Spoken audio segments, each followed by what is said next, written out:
Well, she's all loaded up and ready to hit the road. Leaving Turtle Creek Campground, about 30 miles west of Grand Forks, North Dakota. Going to head into Minnesota. Then we're going to turn south, go all the way down through Minnesota and just kind of check it out. And we'll just see how it goes. See what we can find along the way. See if there's anything interesting.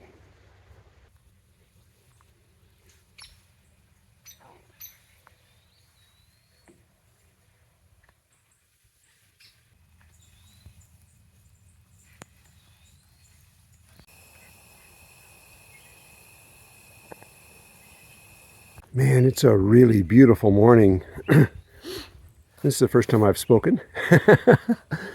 Had a nice, peaceful, quiet night. I'm in the very southeastern tip of North Dakota, just a few miles from South Dakota. And need to find some gas. The little town I'm in is called Hankinson, North Dakota, and the only fuel they have is 87 octane, and my bike regurgitates that. It's noticeable. It does not like that. Anyways, I'm just making some coffee and getting ready to go. I didn't make any stops along the way yesterday, just except for gas and food. I didn't. I was trying to get out of the North Dakota winds, and I did. I got down here to where it finally slacked off. It's been plaguing me since I left home, the high winds just buffeting you while you ride. And I just wanted to head south and try to get out of it. And that's what South Dakota is all about. I think it's going to be better, less windy, and a more pleasurable ride. Anyway, I don't want to bore you with that. But that's what I'm doing down here. And I'm going to travel through South Dakota, and it should be beautiful.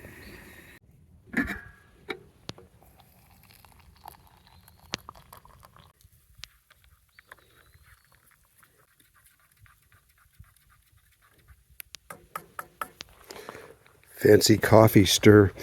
Hey, one thing I found interesting, check this out. It's marijuana. It is kind of marijuana, but I'm sorry, the lighting's not too good. It's hemp. It's just growing all over out here. This part of the country, you see that. In case you're curious, it doesn't smell anything like pot. It just smells, when you pinch it, it just smells like a plant. Well, a little bit, but not much. You can't smoke it.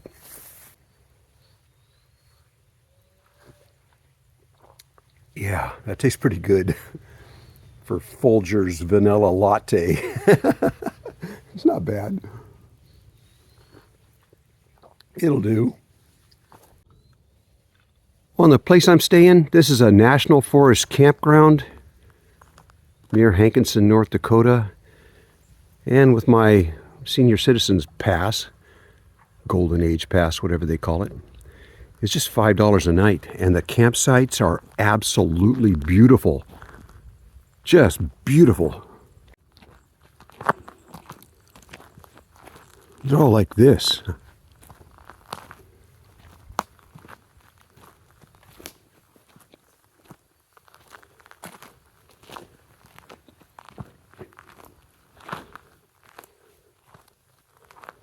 Look at this. Isn't that something?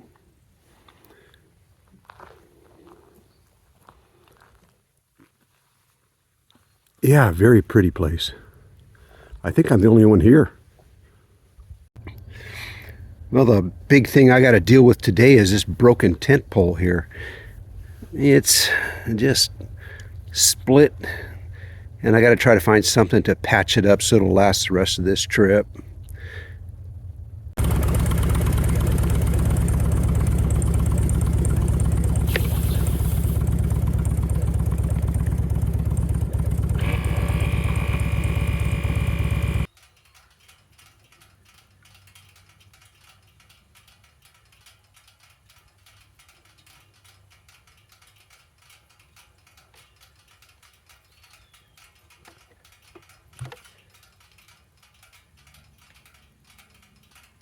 Every morning I do a routine on the motorcycle, checking it over checking tire pressure, checking oil level, just to make sure it's ready to go.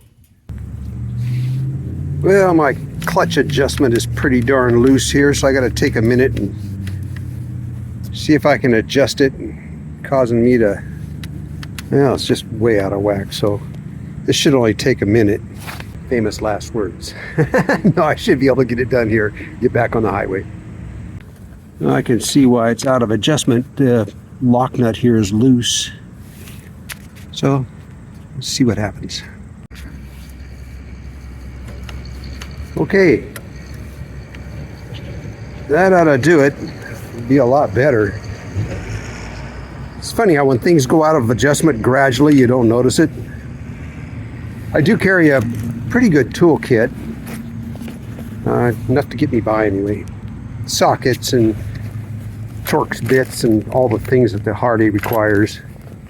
Mostly American, of course, because that's what Harleys are.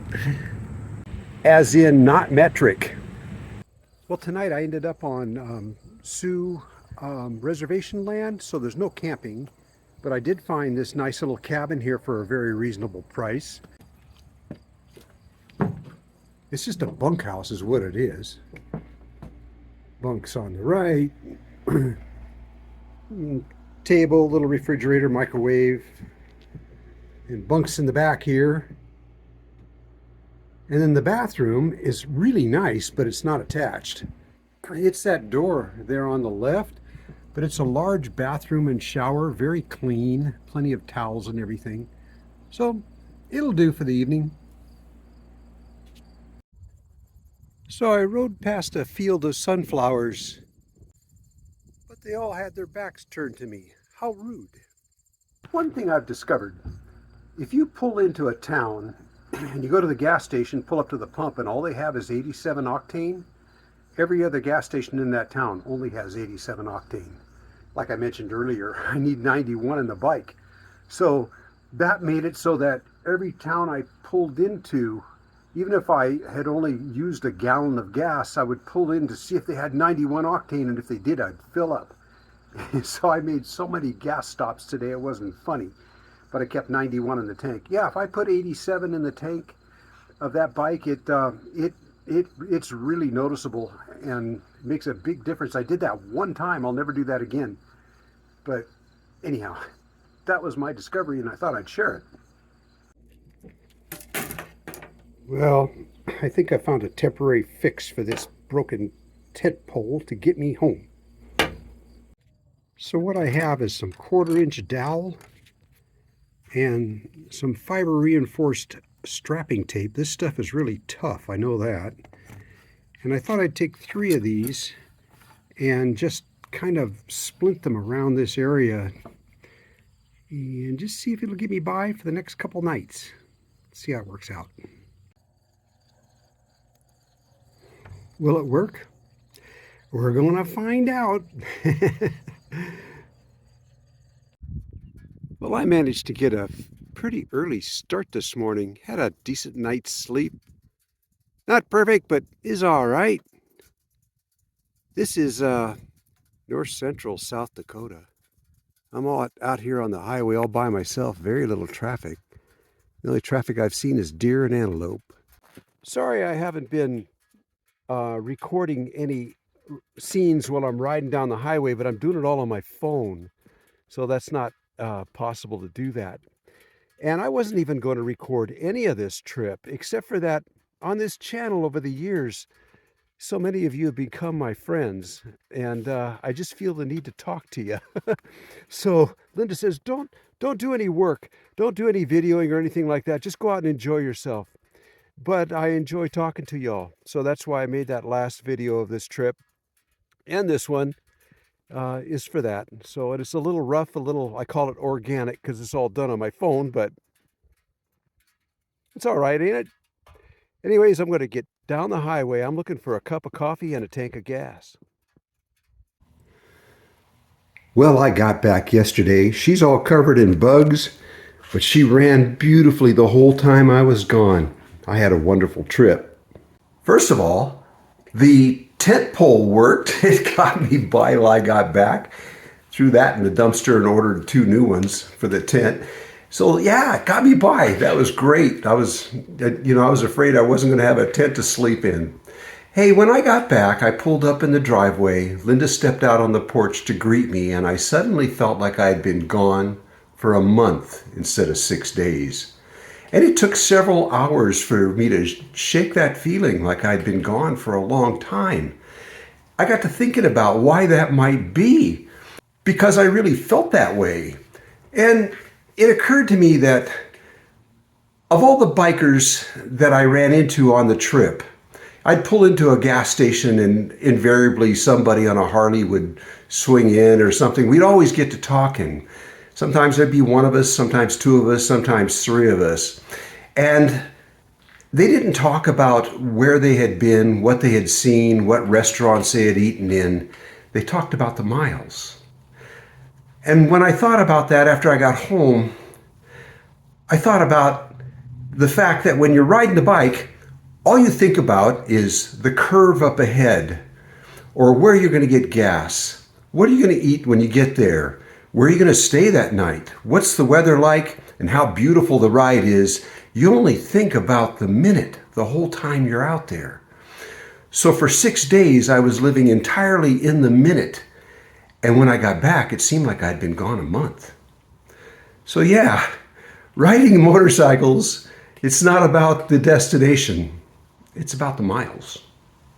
Hey guys, I hope you enjoyed this. Now in the next video, Linda and I are going back to our series where we were just heading down. In the last video you saw when we were traveling with the trailer and the truck, we were just heading down into Nevada. We're going to pick up there and show you what the rest of that trip was like. Thanks for coming along. We'll see you around.